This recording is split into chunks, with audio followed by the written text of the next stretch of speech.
Thank you very much, Caricia, and thank you as well to Begonia and the other organisers of this conference for inviting me. It's an unusual privilege for me to address such an interesting and interdisciplinary audience. It's also, and this may be worth saying, when I talk about gender, it's also unusual for me to address an audience with so many men in it. Generally, when I talk about masculinity, I speak as a woman to an audience largely composed of women, which may be something to bear in mind. I'm also profoundly aware of the irony that in a conference that has decolonization as one of its subtitles, I'm about to talk to you about Spanish masculinities in English. And I apologize, but I was asked to do it in English. I will be very happy to discuss things in Spanish informally at the end, over lunch or at the end of the conference.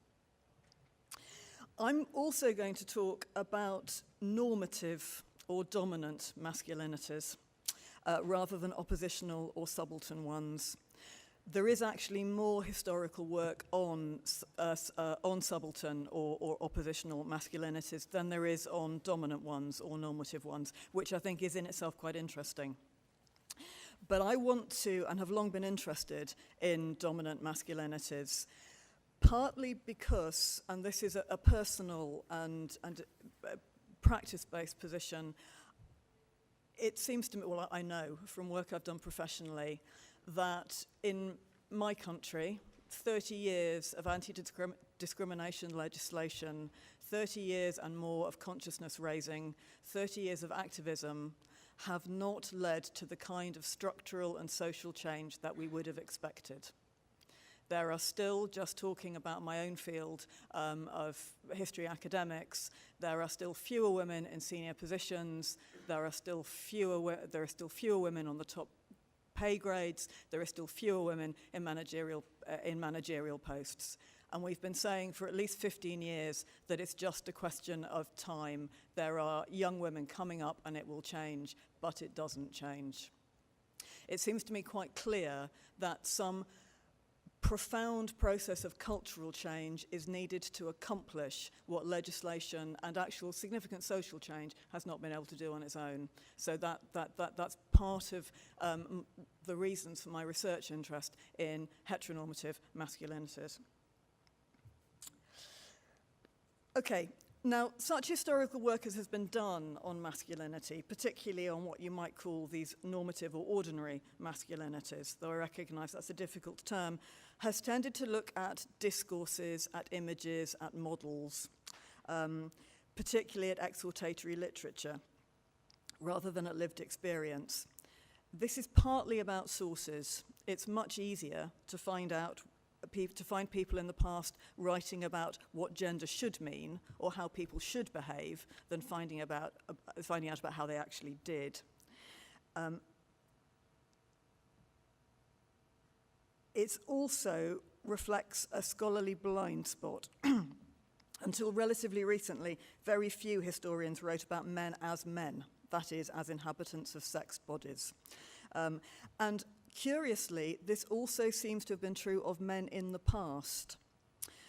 We have far less testimony as to gender and the lived experience of inhabiting a sexed body from men as regards masculinity than we do from women and for femininity. The sources that might tell us how these codes and models of masculinity were understood and internalized by men that did not contest them. And I'd like to emphasize that because that's who I'm interested in. I'm interested in men who accepted these models, not who railed against them or who found them uncomfortable, who didn't feel that they fitted within them. Memoirs that are written by men in this position tend to be written by the exceptional.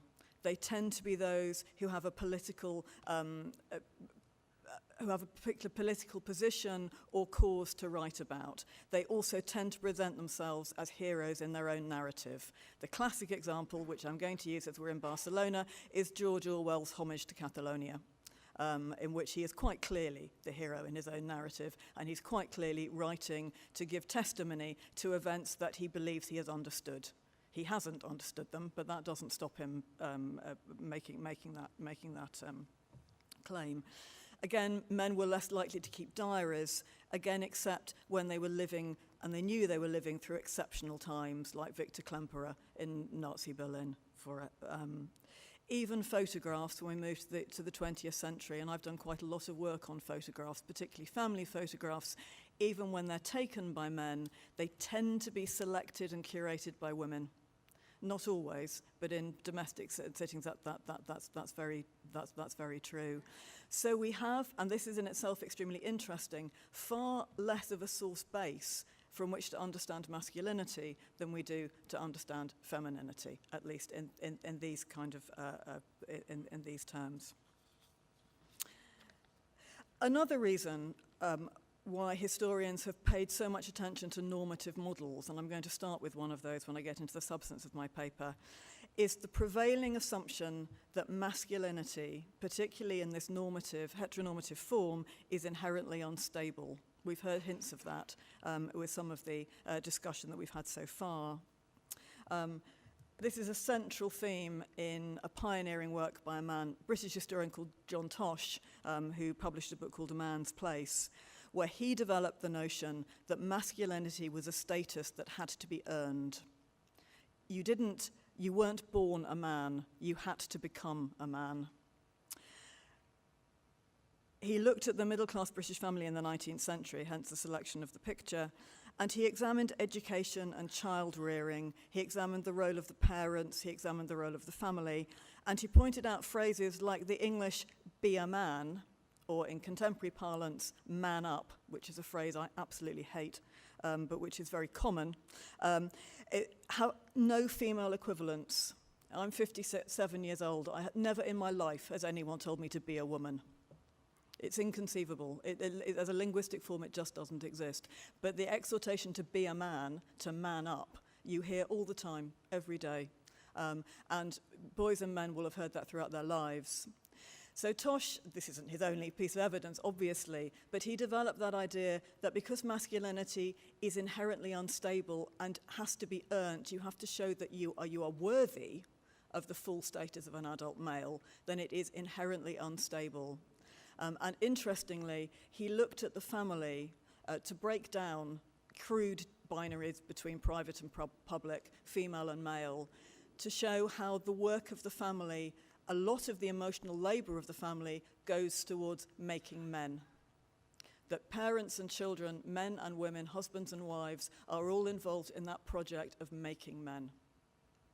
Of course, his example and my examples are confined to particular geographical locations, particular class structures, particular affective groups. I am absolutely not saying, and I don't think any historian ever would, say that these are universal models. I don't think they are. But they are very long-lasting, and they are very powerful. And many people in the past have validated and ascribed to them. And I think that's something that we quite often forget. We're very used to seeing these things as problematic. And of course they are problematic.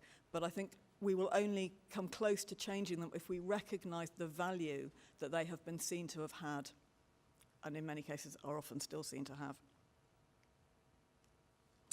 Okay, so this instability, the difficulty of that adult male status, which also results, as John said yesterday, into endless discussions about the crisis of masculinity, which seems to me to have been pretty much continual. The work of Nerea Aresti on Spanish masculinity points directly to 1898 and the aftermath of the Spanish-American War as leading to a crisis of masculinity. Certainly the 1930s have been written about in similar terms, and John spoke yesterday about the post-war period. I'm a bit skeptical about the crisis of masculinity. I think if you have crisis after crisis after crisis, then you really have to throw doubt on the whole notion. But again, I think it reflects that idea that masculinity is inherently unstable and therefore needs reaffirming. And therefore, you have this prevalence of normative codes and exhortatory literature. You have them about women. They're very boring. They're very predictable about women. They are more interesting, I think, when they relate to men. it's also quite clear, even from my own period, which is largely the late 19th and early 20th century, and about Spain, you can also see, even in this relatively short timescale, how codes of masculinity change. They may be common assumptions, and they will share space, emotional, symbolic, and discursive, with other codes of masculinity, but they change. And they change very, very dramatically in the 1920s and 30s.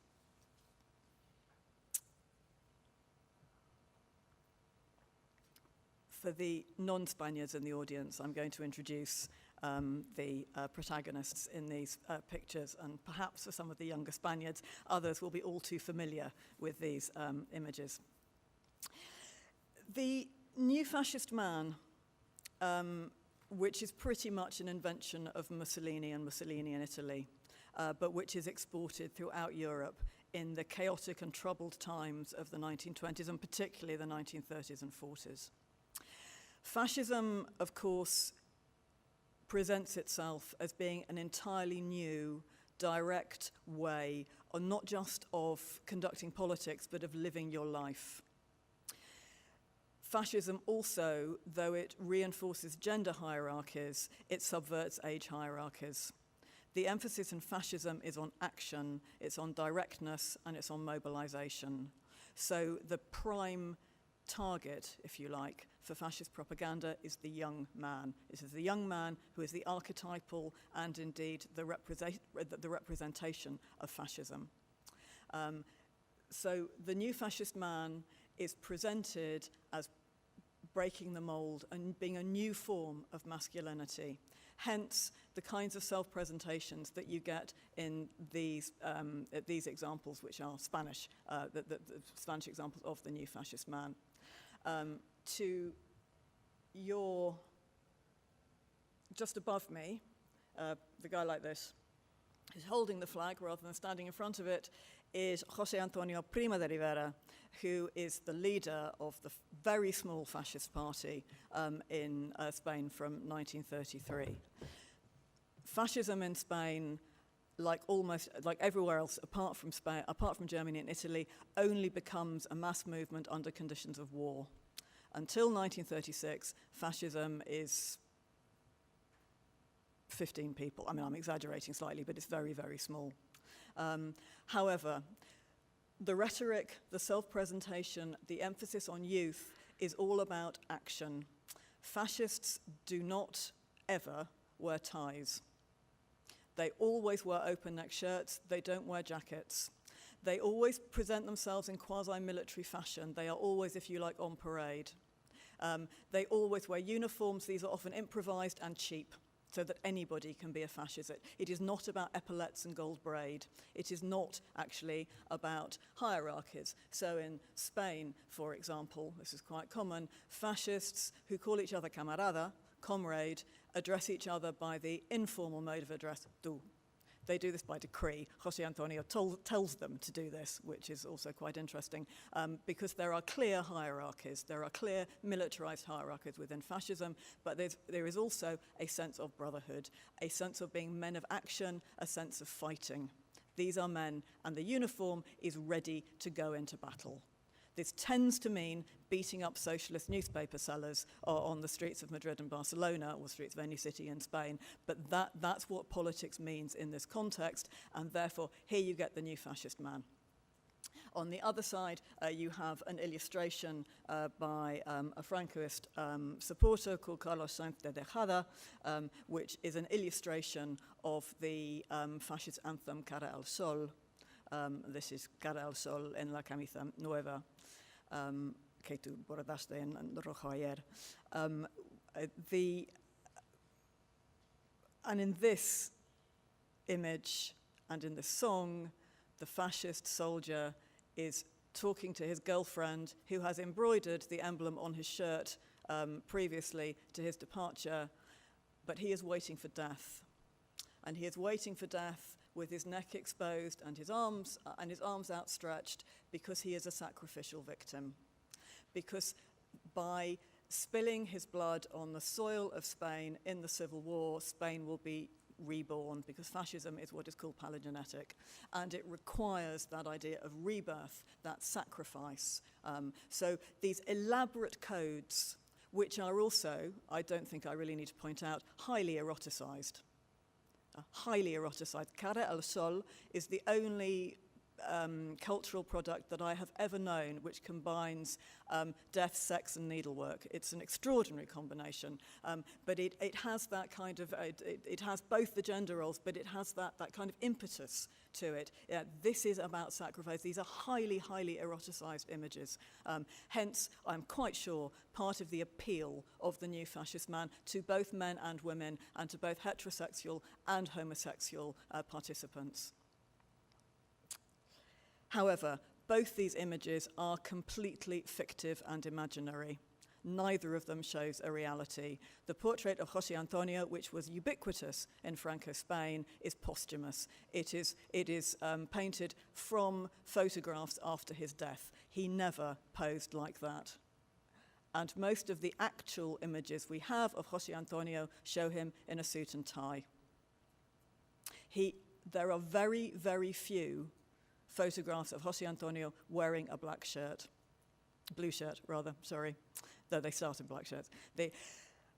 And actually, for most of the falangistas in the 1930s, before the war starts, they are much more commonly shown in jacket and tie than they are in uniform. Because for all the rhetoric of the new fascist man, a uniform is something that you put on and you take off again.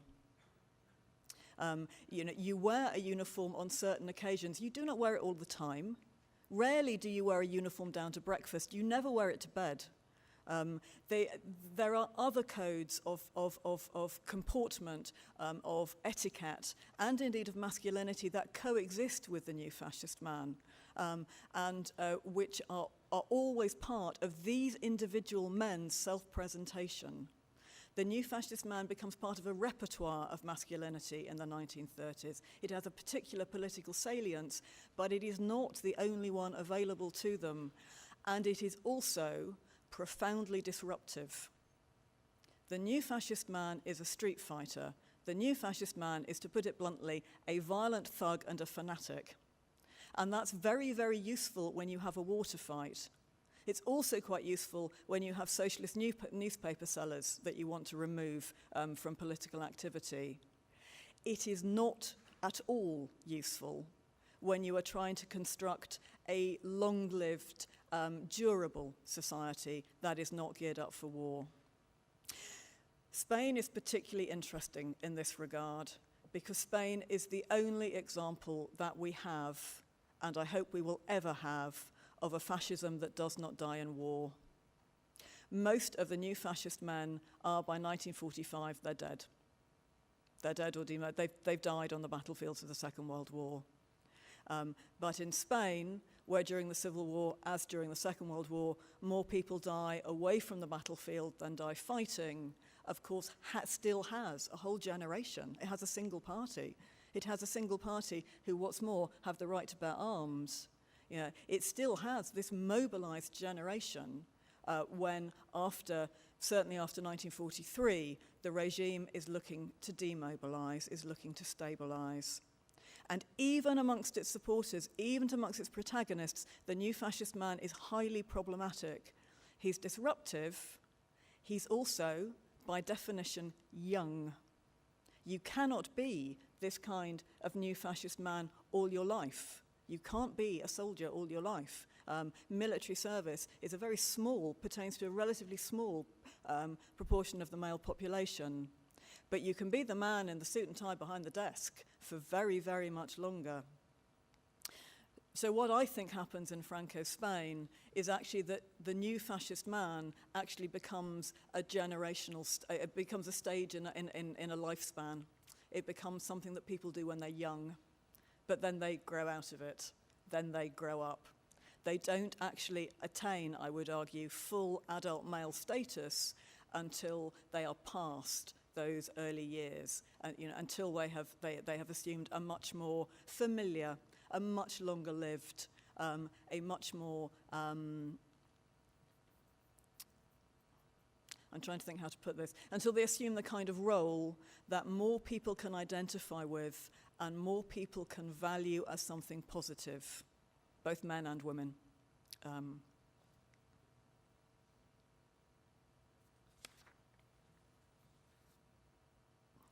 Okay, so what I want to do now is to look at this other normative model, which is not the new fascist man. There is a lot of historical and other research on the new fascist man. It seems to me, both for Spain and elsewhere, I think a lot of it takes the rhetorical model that you can find in every fascism and just applies it. And you can do that. You can do that quite easily.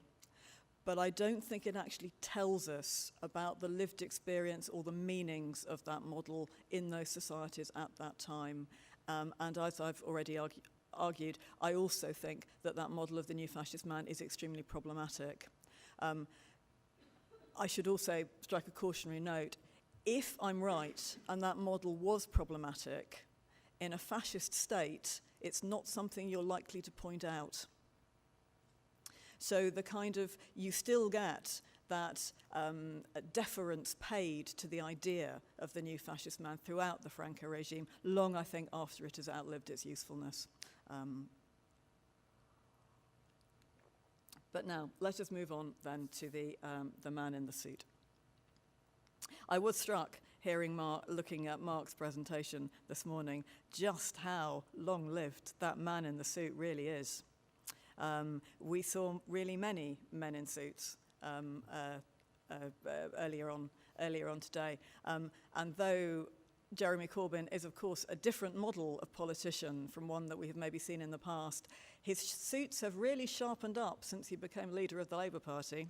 The difference in the tailoring between the recent images and the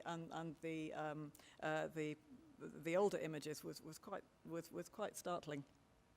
Okay, so in this image, which is a Falangist postcard, we have José Antonio in a suit and tie, seated behind a desk, looking every inch the aristocratic young lawyer that indeed he was.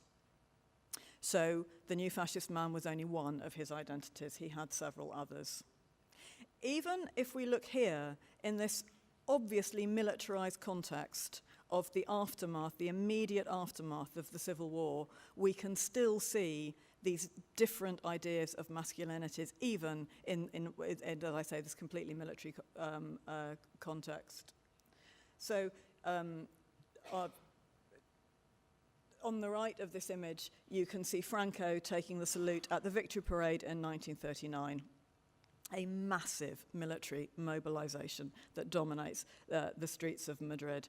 I chose this picture because it's one of the relatively few where Franco is wearing Falangist uniform. But he looks nothing like the romanticized images of the new fascist man that I've just shown you. This is not just because he's short and fat. It is also because he looked ridiculous in Falangist uniform, but so he tried to customize it. One of the first things that he does is to, again by decree, introduce a tie. Henceforth, Phalangists, when they're in uniform, they do up their blue shirt and they add a black tie in memory of José Antonio Primo de Rivera, who was shot by Republicans during the war in 1936. But that kind of bourgeois attribute would never have been included by the original Falange. He also militarizes the uniform, so the Carlist red beret is added, and then you get all these kind of sashes and braids and stuff. And indeed, eventually, a white jacket as well. So, you know, you've already got this kind of sartorial recommissioning of the original idea. But I also want to think about the place of that new fascist man, that victorious general, that fascist dictator in other kinds of hierarchies and in other kinds of settings. Hence the inclusion of this picture of Franco at home in a portrait photographed by Jalón Ángel, which shows Franco with his wife and their only child. He's still in uniform, but it's clearly, is not the ceremonial uniform that you see in the parade ground. He is cradling his wife and his child, though he is carefully positioned, so he is standing and they are seated. He is taller, he is the apex of the pyramid, he is clearly in the dominant position. He is, though, touching his daughter's hand in a gesture that can really only be called affectionate. He's leaning in to the family group, he's sheltering them, he is presenting himself in this picture not just as the dictator of Spain, but as the head of a household, the father of a family, a man of affect, a man who is part of this affective community, which is the nuclear family. And that pyramidal structure, with the man at the apex or in the center, is reproduced in tens of thousands of family photographs, anonymous family photographs from the 1950s and 60s. Not just in Spain. It's a fairly ubiquitous trait, but that apex, that pyramidal structure, is very, very, very, very common. And I cannot see any other purpose for this particular portrait than to show an image of Franco as being a family man. And this is 1937. This is the year of the bombing of Guernica. This is the year of the fall of the North. This is the year in which the repression of Republican Spain was probably at its height. But nevertheless, he's still taking the time to present himself in this much more ordinary way, much more normal, ordinary way. I've been, I am very interested in photographs as family photographs as a source for this kind, for this kind of study, and I do actually have a piece coming out in Spanish which looks at this more directly. And what I like about them is the way in which they give you glimpses of things that you're not necessarily not that you're not supposed to see, but that are otherwise not drawn attention to. They are, as a representational strategy, family photographs are highly generic. You do need to know something about their construction and how they've survived. This is a personal family photograph, very typical in its example. It's taken in a pueblo in the south of Spain in 1950. It's taken by an itinerant photographer, again, very common in the pueblos of southern Spain at this time, or all over Spain at this time. It's taken during a fiesta. So one of the things about family photographs is that everybody is always shown smiling. Family photographs don't show you the darker side of family life. They show celebrations, occasions, the ritual year, family get-togethers, all those kind of things. But these can tell us things about normative masculinities. These can tell us things about how people understood those codes and models of masculinity. So if we take it here again, to Spanish members of the audience, this will be completely familiar. It's less familiar to those of us from outside. This is a family group, a group of family and intimate friends having a coffee outside a bar in a pueblo in Andalusia in 1950. It is largely, though not entirely, segregated by gender. All but one of the women are on one side of the table, and all the men are on the other side of the table. One of the men, and this again is very common in family photographs of the time, is looking directly at the camera, straight at the picture, straight into the camera. I know, though you don't, I'm about to tell you, that one of the men in this photograph is the local doctor. But you didn't need to know that to be able to tell that this is a family which is comfortably off. So they are part of the haves rather than the have-nots, and they are performing quite naturally, without any thought, I'm quite sure, the gender and class hierarchies and age hierarchies that were, to them, I strongly suspect, entirely natural. This was just how things were. So you have the fact that it's segregated by the fact that it's segregated by gender, which is very common in patterns of socialization in Spain at that time. You also have what is most shocking to us, but they seem completely oblivious to them, the fact that one of the men, the one who's looking directly out at the camera, is having his shoes cleaned, and that the bootblack is a child. So this quite ordinary, happy family photograph actually shows not just the gender and age hierarchies within this family, it shows the social hierarchies of the pueblo. And the two reinforce each other, because that's what a society organized on hierarchies does. Francoist Spain, as it moves away from fascism, which it does very early on, most historians would argue it does that by 1941, even before the end of the Second World War, moves to be a society which sees itself as organic and harmonious. And the basis for that harmony is the hierarchy. So following Catholic teaching and very, very dominant modes of conservative thought, the notion of hierarchies is embedded in every area of Francoist society. This means that there are two, I think, important, well, two areas of this that I would like to stress. The first one is that the basic unit of society is seen as the family. And this is actually, unlike, for example, Mussolini's Italy or Nazi Germany, protected by law. The family is a protected space under Francoist law, which is something that I will come out to later again. This is because it is seen as natural and because it's protected by the Catholic Church. That family is itself organized hierarchically by age and by gender, and that is reinforced in law. So, as many of you will know, women do not have full civic personality under Franco. They are represented by their father or by their husband after marriage.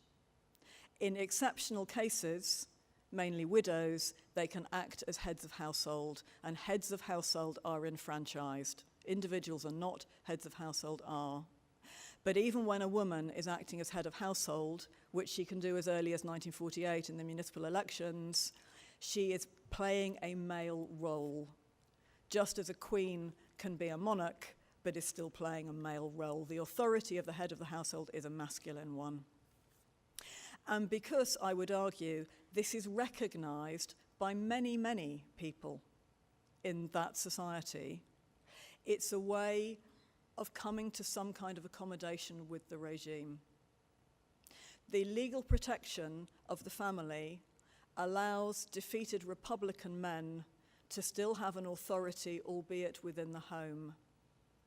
The idea in Spanish of the authority of the husband of the father, which is, I think, summed up in the phrase "aquí mando yo," or that idea in English would be of wearing the trousers, which always sounds slightly ridiculous. But that is something that I think in the privacy of their own home can give Republican men a means of recuperating a dignity which they are denied in public fora.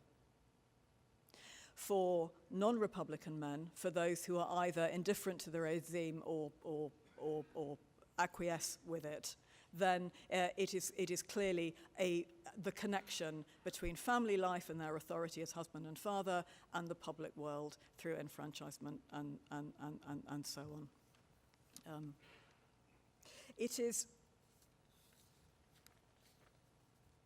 It also, this hierarchical society, which is about harmony, about the absence of opposition, the absence of disobedience, which is how political opposition is framed within these theoretical terms. In this society, and to make these hierarchies work,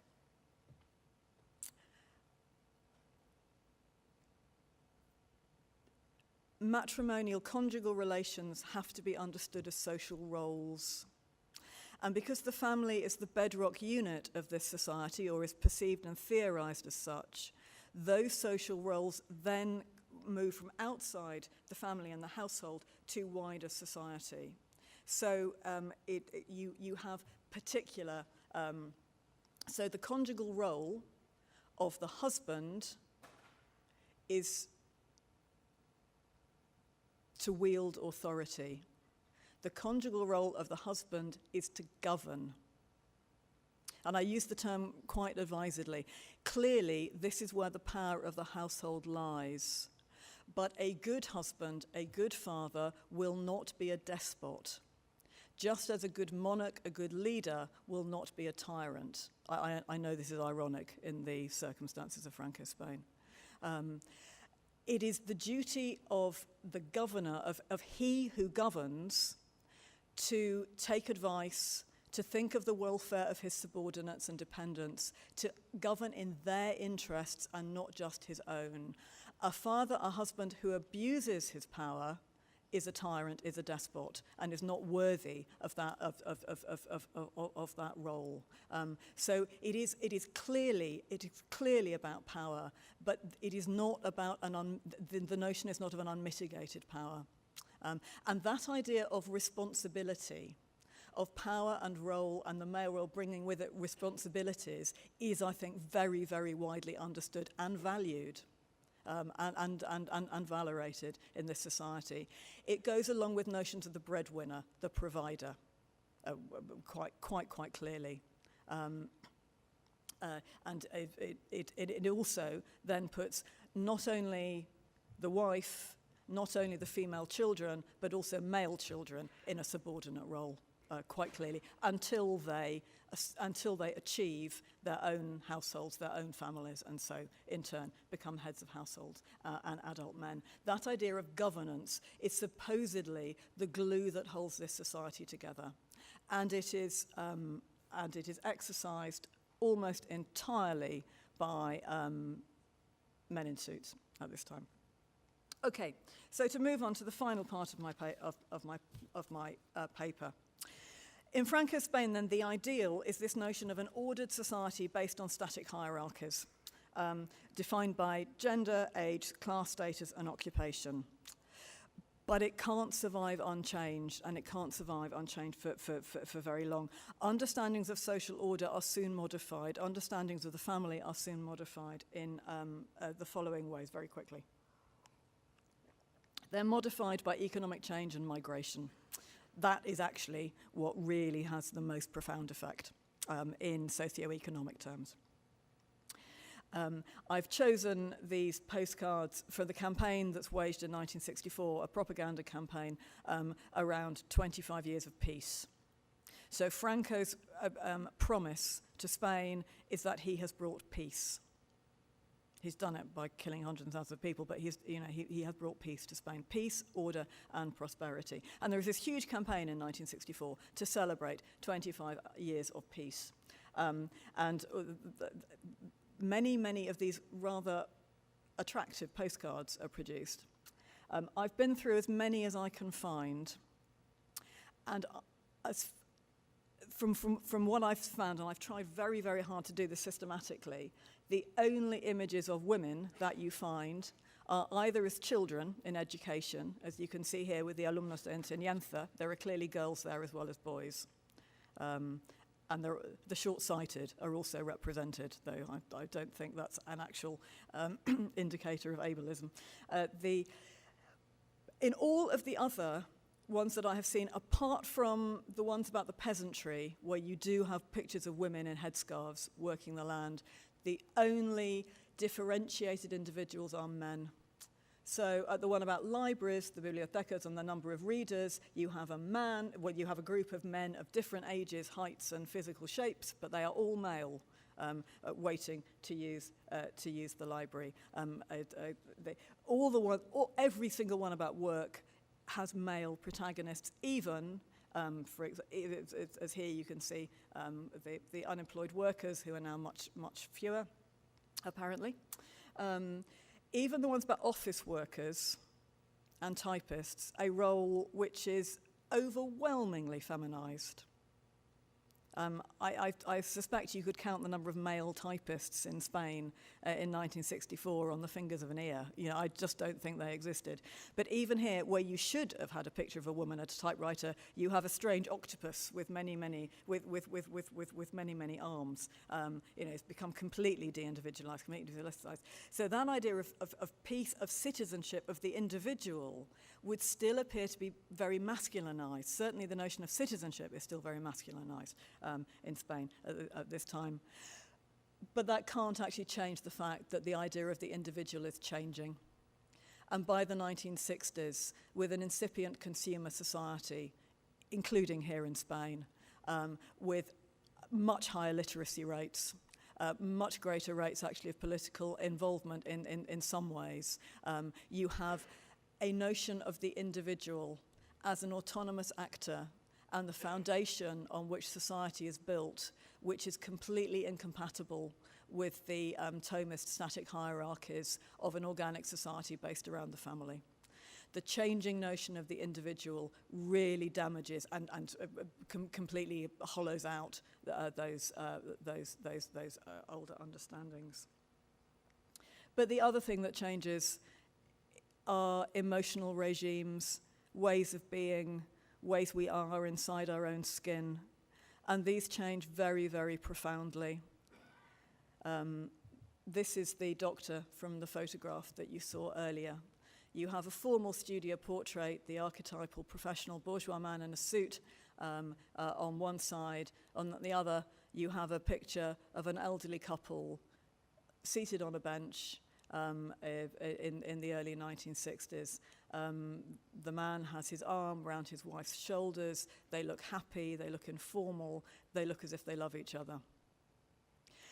And that notion, that change from an idea of marriage and the family based on social roles to an idea of a conjugal relationship between individuals which is based on affect, is based on affection, in which your partner is your primary source of emotional support and consolation, is a very, very different understanding of marriage from one which is about the economic organization of a household, where there is a gender division of labor and men and women have certain roles, and if they fulfill them, the marriage will sort of work.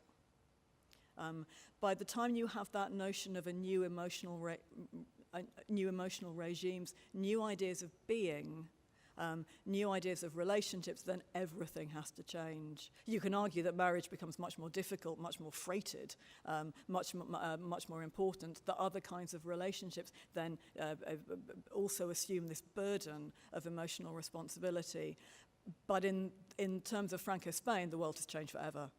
Men cannot be the same in this new understanding. And the idea that masculinity and femininity is simply about performing social roles really, I think, has gone forever. What has not gone forever, how much longer have I got? Have I got 2 minutes? Yeah. What has not gone forever is the man in the suit.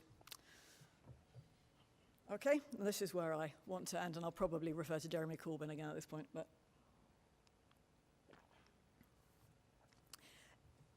this is very tentative in terms of my way of thinking. I'm more secure on what you've heard so far. But I am really increasingly interested in men in suits. And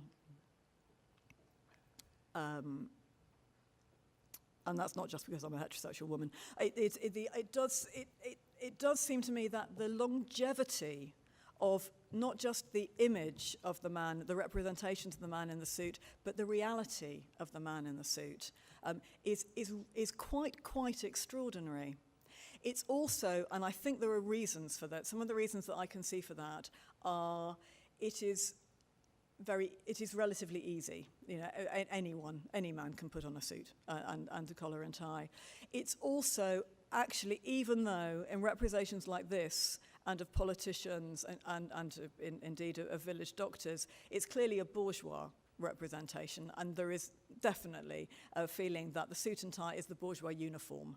Men can put it on in certain professions every day to go to work, and no one will question it. No one will be surprised. No one will look askance at the height of your heels or anything like that. It's very easy. But the suit and tie is also, and from very early in the 20th century, aspirational. Working class men will wear it for funerals, for weddings, for celebrations, for formal occasions. There are, for example, the northern British city of Leeds, which makes most of the cloth that's sold in Western Europe, suiting that's sold in Western Europe in the early 20th century, provides this suiting for such a large market that it cannot possibly have only been bought by professional middle-class men. It's just not possible. The suit is actually, though it's both it's both clearly associated with the middle classes, it's also actually classless. Aristocrats wear it, working class men, it's familiar. The messages it sends out are recognized almost universally, and it is also transnational. So it becomes a way of smartening people up, a way of becoming invisible, a way of making the masculinity that I've been talking about hard to recognize and hard to find, because they are so naturalized. This is simply what men do. This is simply how men are. And they've done that for at least 100 years, and in numerous different social settings and class settings. So here we have a picture of Franco's cabinet in 1938 and a picture of Adolfo Suárez, the architect of the transition to democracy, in 1977. And really, in terms of the way the men are dressed, clearly there aren't the military figures in Suárez's cabinet, but otherwise there really is an astonishing continuity in terms of representation. When we get further on through the transition, and you have finally, you have a peaceful changeover of power in 1982, led by the telegenic Felipe González. He always presents himself in a suit, certainly in these kinds of propaganda posters. But González was a working class activist from Sevilla. The earlier pictures of González tend to have him in a corduroy jacket rather than in a suit and tie. And like Jeremy Corbyn, he moves to a suit and tie for particular reasons. And one of those reasons is, oddly, it makes them far less visible than they were before. They become part of that naturalized, invisible, normative idea of masculinity that is extraordinarily long-lived and extraordinarily ubiquitous. And it is also, in the 20th century, exported. It is adopted, for example, initially by middle-class men, but then by many other men in countries like Turkey and Egypt, where traditional forms of male dress are put aside in favor of a westernized versions, even if they're combined with a distinctive form of headgear, such as the fez. But the suit is one of Europe's main exports, which is one of the reasons why the Leeds market for cloth is so great. The suit and tie, and the man in the suit escapes his cultural origins to become one of the most durable historic representations of masculinity that probably we have ever seen. Thank you very much indeed.